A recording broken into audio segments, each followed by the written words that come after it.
O contrato psicológico é aquele que vai além daquilo que é conversado, né? São expectativas que muitas vezes, ao longo do diálogo desenvolvido pelas partes, acaba gerando expectativas que não são ditas, mas que são contratadas pelo indivíduo, e o indivíduo espera que aquilo se realize, por mais que não tenha sido dito.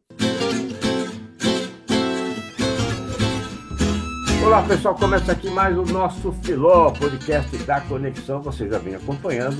A cada edição a gente aprende mais, interage com pessoas incríveis, de segmentos que muitas vezes a gente nem conhecia. E o Habib cada vez encontra um convidado mais especial, mais eclético, como é hoje também, né, Habib? Mais um episódio para a gente realmente guardar na memória. Tudo bem com você? Fala, Habib, tudo certo. O convidado de hoje, Habib, é bem interessante, viu? Acho que vai trazer uns assuntos bem legais pra gente, viu, Habib?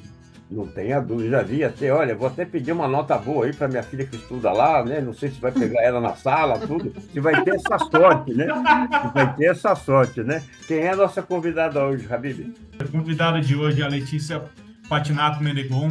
Ela é coordenadora lá da base da SPM. Eu tive o prazer de conhecer ela lá em um evento que eu fui uma vez. Assim, eu tenho acompanhado o trabalho dela, é muito bacana. Eu acho que ela vai trazer muita coisa legal pra gente, Habib. Principalmente dessa iniciativa tão bacana lá da SPM.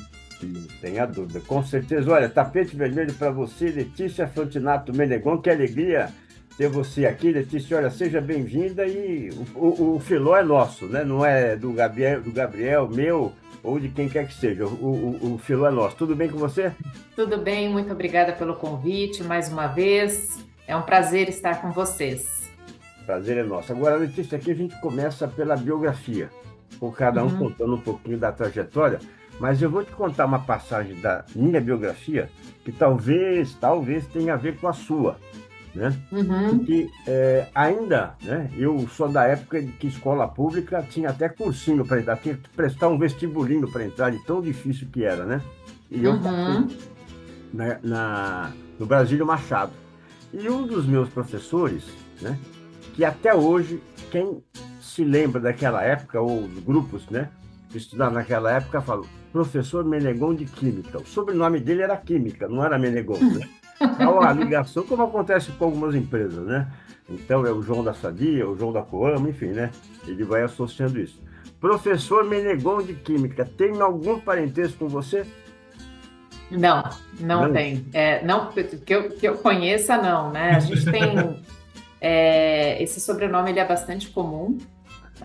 Muitas pessoas acabaram vindo da Itália, fugindo da pobreza extrema, né? Que eles viviam no um pouco antes pós-guerra e depois o pós-guerra. E então eles acabaram chegando, principalmente no sul, mas cada um foi para um canto e só sobrou mesmo o sobrenome.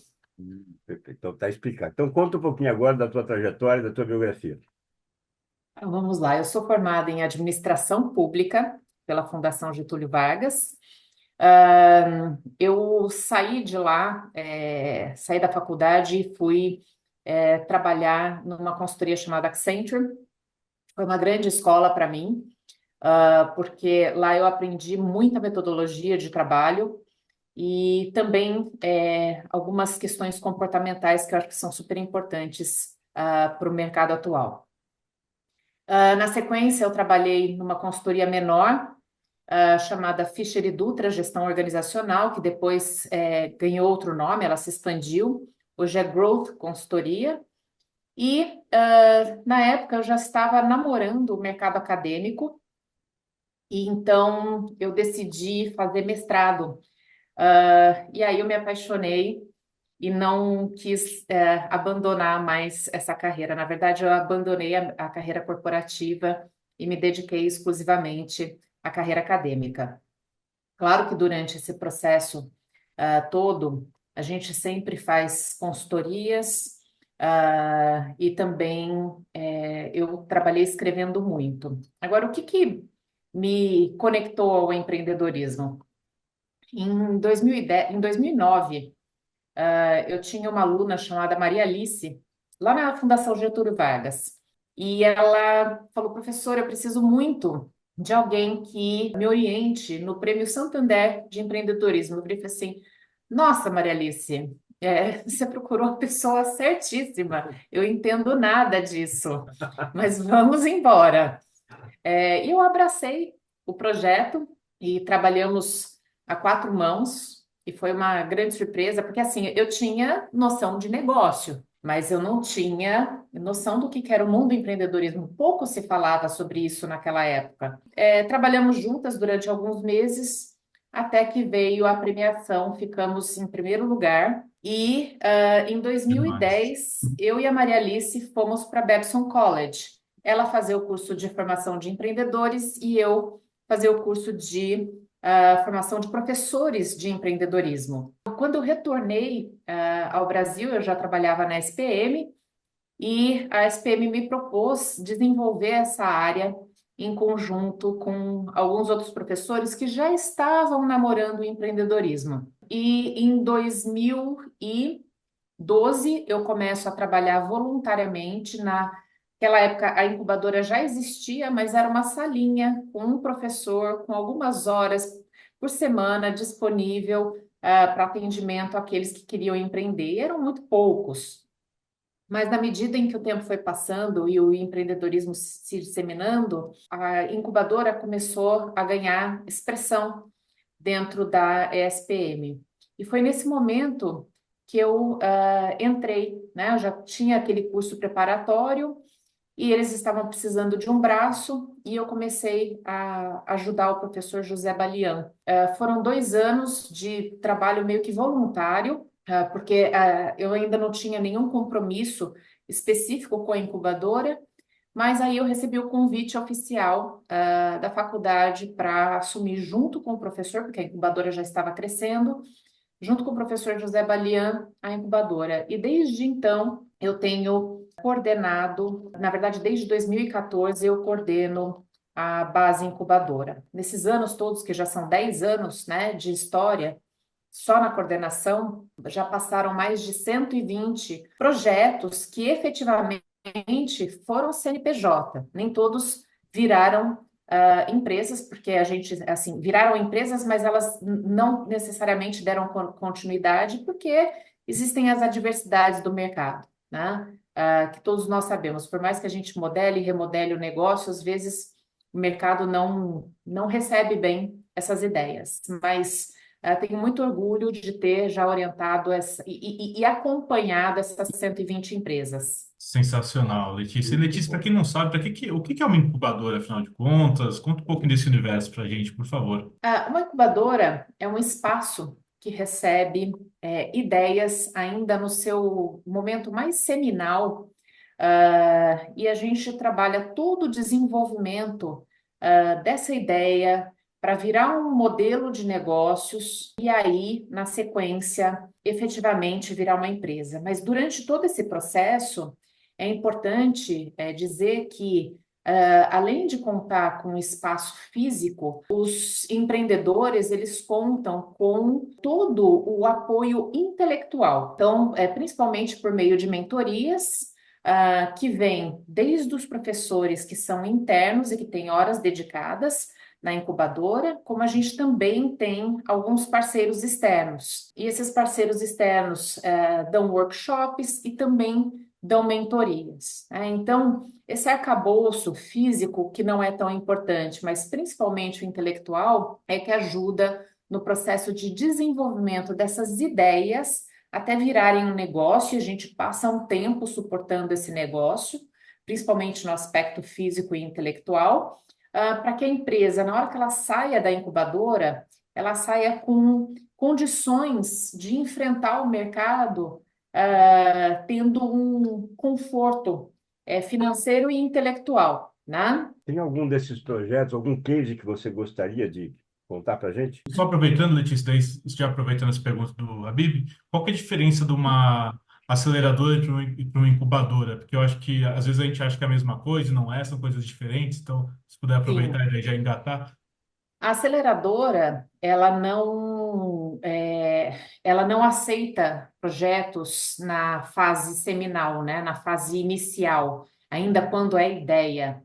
a incubadora já recebe esse tipo de projeto. A aceleradora, ela parte do princípio que você já está faturando e que você vai receber, vamos dizer assim, um tracionamento por meio de mentorias, muitas vezes de investimento, para chegar num outro patamar de empresa, né? Mas a incubadora, a empresa, ela nem existe, né? Ela passa a existir depois de uma série de trabalhos e as pessoas, muitas vezes, as empresas, né, ou as ideias de empresas não têm, ainda não estão faturando. Então, acho que essa é uma diferença importante. Com relação aos casos que a gente tem, nossa, eu tenho alguns, assim, que eu tenho muito carinho. Eu vou falar primeiro da Sonderi, que é uma aluna nossa, que na verdade hoje é ex-aluna da SPM, de comunicação, e publicidade, e sempre teve uma causa da questão da acessibilidade, né? E ela montou uma consultoria, ela entende bastante de acessibilidade, como tornar o ambiente acessível, principalmente o ambiente digital, acessível para as pessoas que têm problemas de audição e de visão, principalmente. E ela começou num andar assim bem tímido, mas hoje ela é uma grande empresa que faz propagandas para Burger King. Depois eu até mando para vocês o link. Ela atende Gol e ela torna o contato da pessoa que tem uma necessidade especial no campo visual ou auditivo, ela permite o contato com o mundo digital, né? Então, eu acho que esse é um projeto lindo e que merece todo, assim, o nosso parabéns e todo louvor, porque ela enfrentou grandes desafios. Ninguém acreditava no trabalho dela. Todo mundo falava assim, ai, mais uma dessas pessoas alternativas, que querem, revolucionar o mundo. Eu não sei, ela não revolucionou o mundo, mas certamente ela fez diferença na vida de muitas pessoas portadoras de necessidades especiais. E eu acho que aí está o brilhantismo do trabalho dela. É a Ana Clara. Um outro projeto que eu também tenho bastante orgulho é a Plante Verde. A Plante Verde foi uma empresa que entrou por um edital externo da base, que nós aceitamos alunos e ex-alunos da SPM, mas uma vez ao ano nós abrimos um edital externo para a comunidade em geral. E nesse edital externo vieram, na verdade, na época, 4 sócios, que tinham uma consultoria de recuperação de áreas degradadas. E eles chegaram com uma dívida de mais de R$ 1 milhão. Então, a primeira coisa que a gente fez foi acertar a casa, né? Trabalhar muito com mentoria na área financeira, e com mentoria de gestão mesmo, porque eles não sabiam fazer a gestão da empresa. 2 eram advogados e 2 eram engenheiros ambientais. Pois bem, Junção perfeita. pois é, mas foi muito interessante porque quando eles saíram da incubadora, eles estavam participando de bastante editais, principalmente Petrobras, Vale do Rio Doce, entre outras. Eles já estavam com contratos expressivos. Eles participaram de uma mentoria, na época era o CEO do Cubo, o Flávio Pripas, e o Flávio virou e falou assim: vocês são mais uma consultoria. Eu quero saber como é que vocês escalam esse negócio. E eu sei que foi um ano de trabalho, principalmente de reflexão entre os sócios, depois ficaram só 3 sócios na empresa, mas depois desse um ano, o Antônio, que é advogado, me procurou e falou: Letícia, eu acho que eu encontrei a solução para escalar. E ele disse: hoje existe uma legislação que na verdade, que obriga governos e municípios, né, governos estaduais e municipais a cumprirem com uma recuperação de áreas degradadas. Só que os municípios têm essas áreas, mas eles não têm dinheiro para bancar essa recuperação. Então, qual que é a minha proposta para o governo do estado de São Paulo?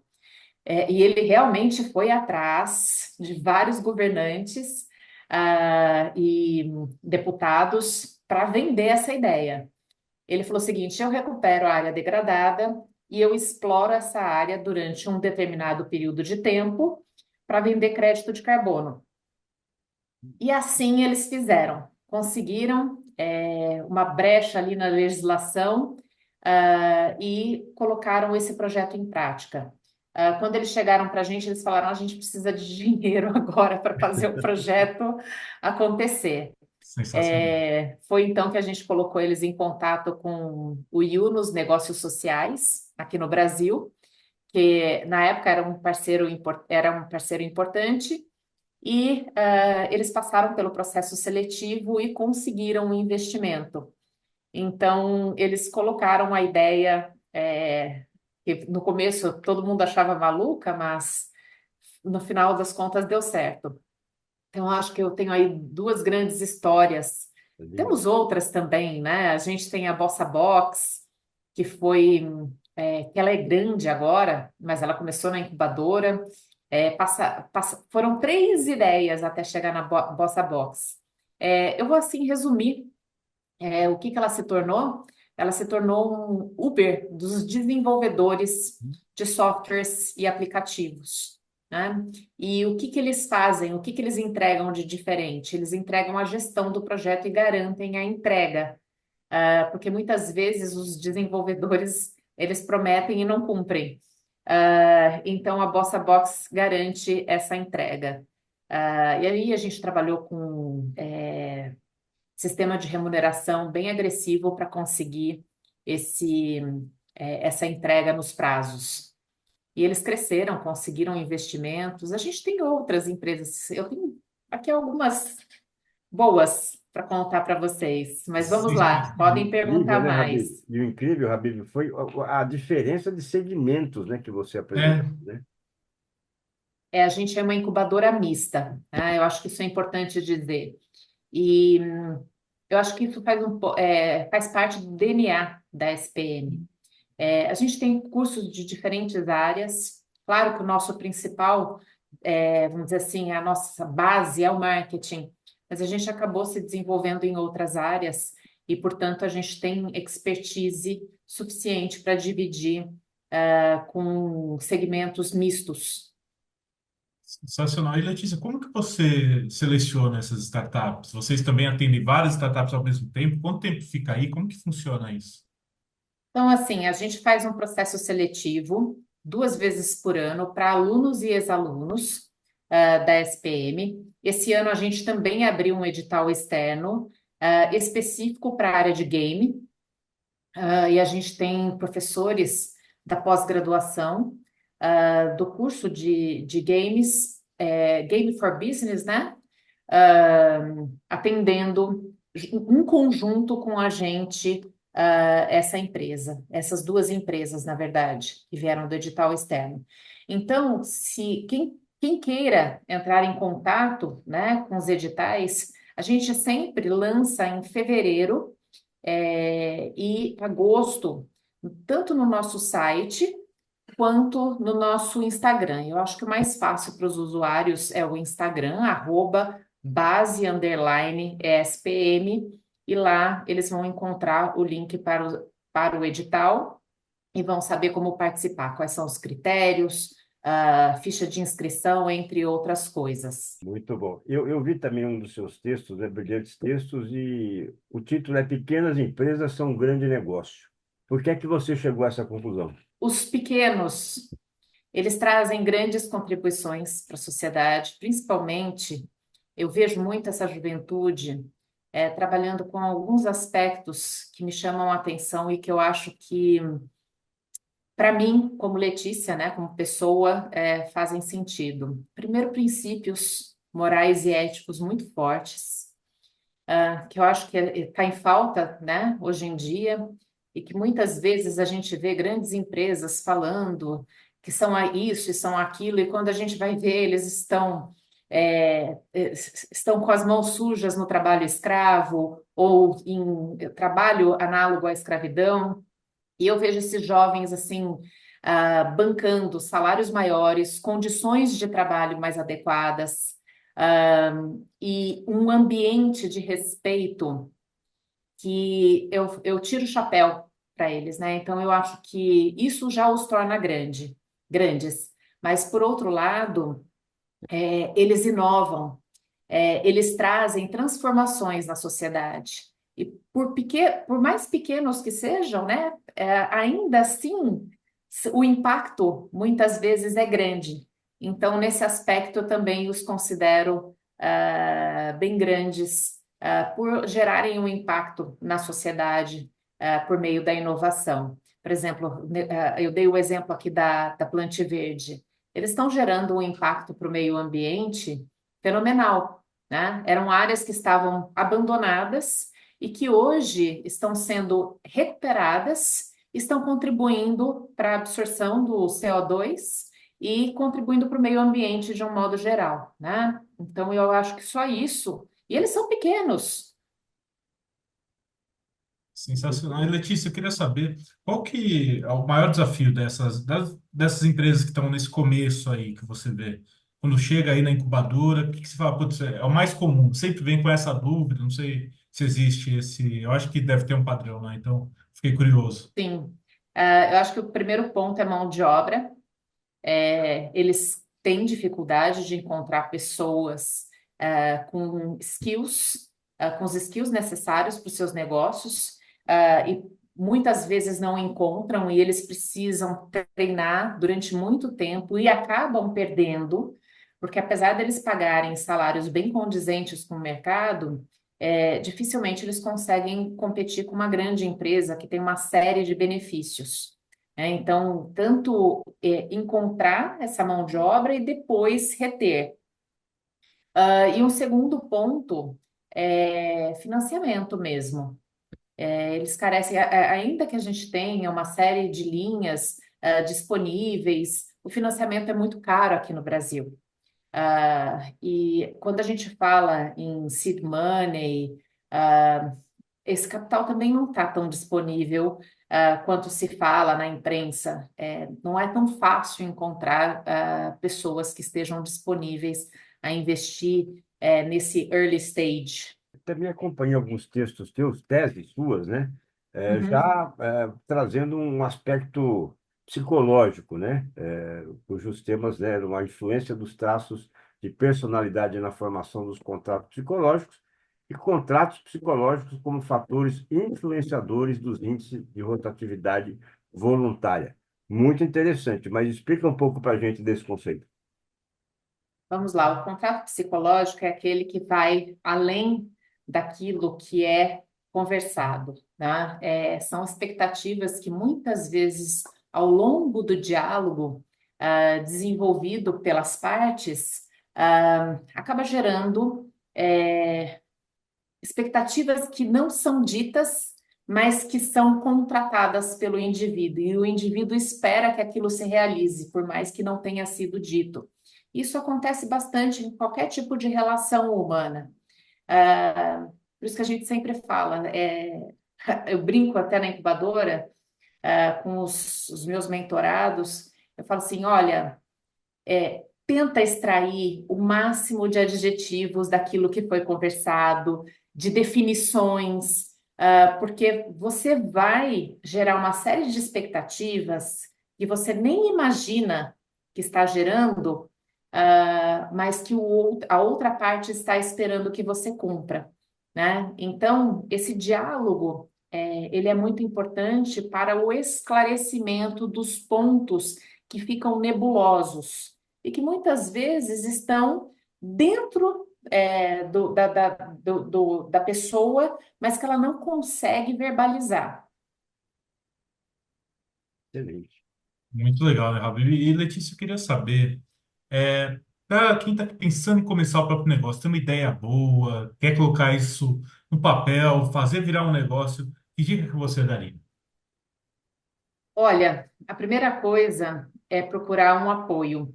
é muito difícil você começar um negócio, mesmo na ideia, né? Porque a ideia ela vai ser questionada 500 mil vezes.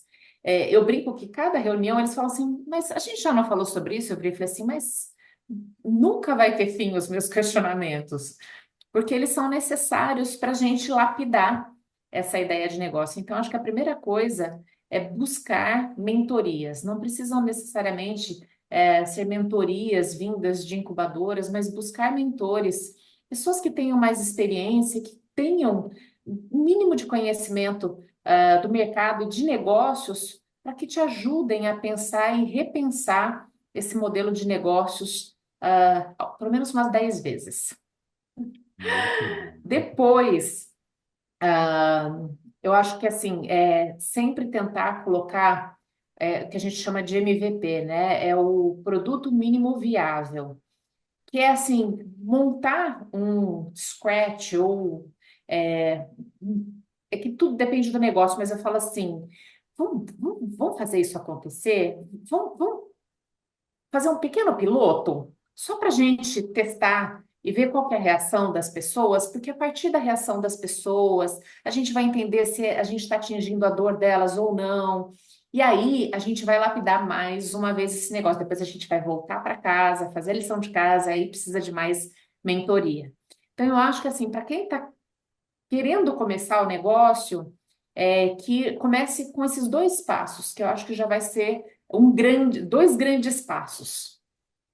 E vamos legislar em causa própria agora, né? Vamos falar de livros, né?